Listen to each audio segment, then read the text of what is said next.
December 9 పోయింది, జనవరి, ఫిబ్రవరి, మార్చి, April, మే 9 కూడా దాటుతుంది. 5 నెలలు.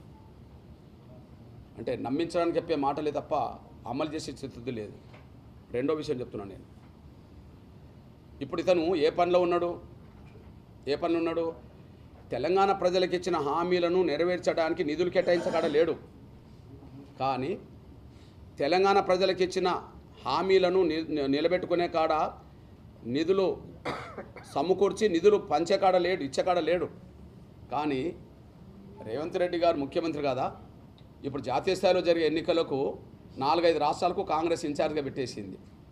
ఇన్ఛార్జ్గా పెట్టడం అంటే గెలిపించుకోమని చెప్పేసింది. మరి గెలిపించుకోవడానికి కావాల్సిన ఏంటిది? డబ్బులే కదా.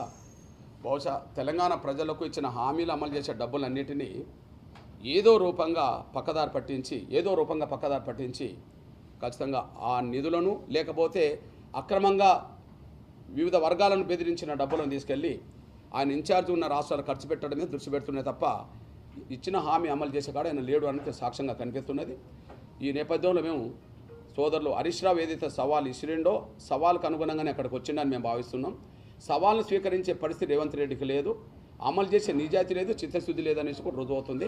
ఆయన ఒక మాట మీద నిలబడేటోడు కాదు అని ఇన్ని మాటలు నేను చెప్పేశాను. ఎవరు?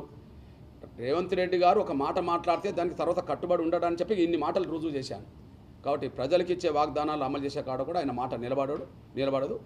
దాని మూల్యం ఈ ఎన్నికల్లో చెల్లిస్తాడనేసి కూడా గుర్తు చేస్తున్నాను.